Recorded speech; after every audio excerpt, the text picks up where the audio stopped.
Bonjour et bienvenue, aujourd'hui j'analyse Lionel. Lionel, il est à 1,40 depuis des années avec 2 séances par semaine. Maintenant il se paye même le luxe de nager que quelques mois dans l'année et de couper clairement plusieurs mois sans nager.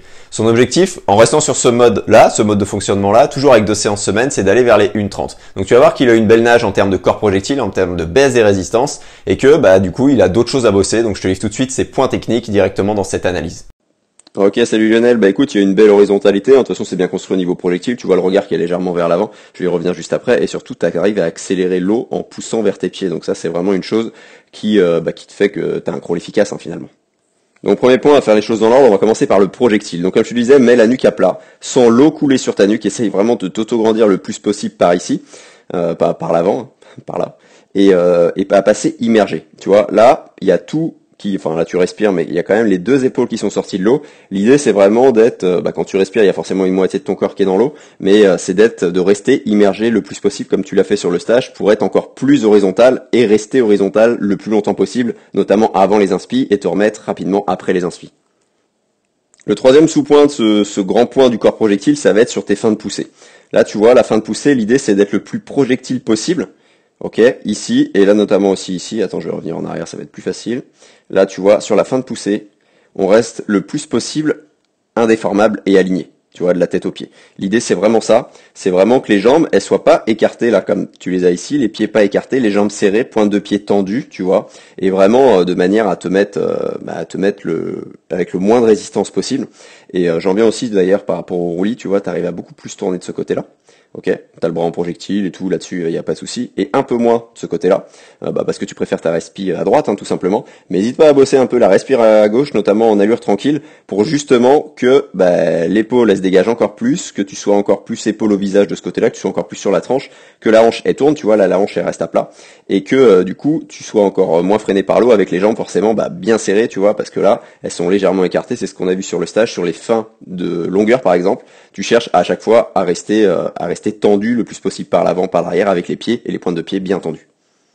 Donc ça, c'était le premier point sur le corps projectile. Au niveau de ton inspiration, tu vois, tu as le bras qui tombe légèrement, c'est léger, ça veut dire que il reste quand même en avant la ligne des épaules. C'est juste que je sens que tu pourrais le contrôler beaucoup plus pour être plus propulsif derrière et surtout perdre aussi un peu moins de vitesse.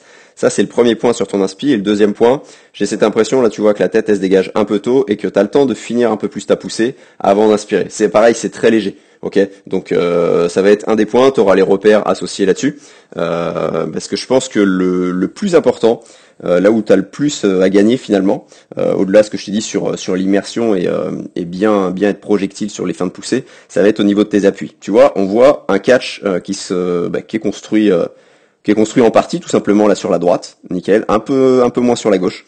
Et tu vois, le fait de maîtriser un peu plus ce bras en projectile sur l'inspi, forcément ça va te servir pour ça. Et l'idée en fait ça va être ça. Ça va être le premier point des appuis, ça va être de construire un peu plus ton catch, de vraiment le ressentir aux élastiques. De toute façon je sais que tu bosses aux élastiques, donc c'est pas pour rien, tu vois que tu arrives à sentir aussi pas mal les choses.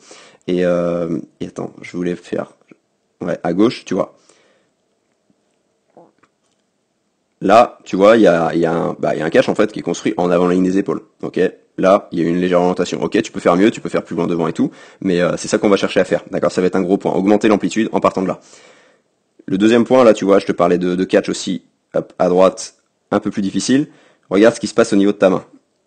Comme ça, tu pourras voir. Là, tu vois, elle se fléchit. Donc, ça peut aider à réussir le catch, de la fléchir un peu. Moi, j'ai un nageur qui avait bien aimé ce repère-là. Flexion du poignet, et ça lui activait les muscles ici. Et du coup, il arrivait, ça activait les muscles au fur et à mesure. Et il arrivait à mieux fixer le coude. Donc, écoute, ça peut être un point. Par contre, après, tu vois, ton poignet, il part dans le sens. Donc, comme si là, tu refusais. Comme si tu refusais l'appui. Donc attention juste là-dessus, là je te mets juste le petit focus, si ça peut aider de mettre une plaquette éventuellement, à voir, à tester, mais voilà, petit focus là-dessus, ça peut être bien sur tes sensations, à voir comment c'est cette différence droite-gauche. C'est toujours intéressant de voir les différences et de voir les sensations que tu peux avoir d'un côté et de l'autre et si c'est conforme à ce que tu vois là sur la vidéo. Le dernier point, il va être sur l'accélération, comme je te disais, ça accélère, mais je pense vraiment, tu vois, là t'accélères. Et la fin de poussée, je pense que tu peux aller la chercher un peu plus intense. Ok, t'accélères vraiment très fort au début, sois un peu plus progressif dans ta distribution de l'intensité, tout simplement. D'accord? On va dire entre guillemets, prends le temps, accélère un peu, souffle un peu plus fort et boum, et envoie encore plus sur la fin de poussée. Donc c'est juste là-dessus, juste sur cette rythmique-là que tu as déjà, mais on redistribue l'intensité de manière un peu plus optimale, tout simplement pour dépenser encore moins d'énergie et que ça aille un peu plus vite. Donc voilà Lionel, tes points, ça fait pas mal de sous-points dans les points, mais parce que en fait t'as pas de gros points noirs, t'as pas de gros points négatifs tout simplement.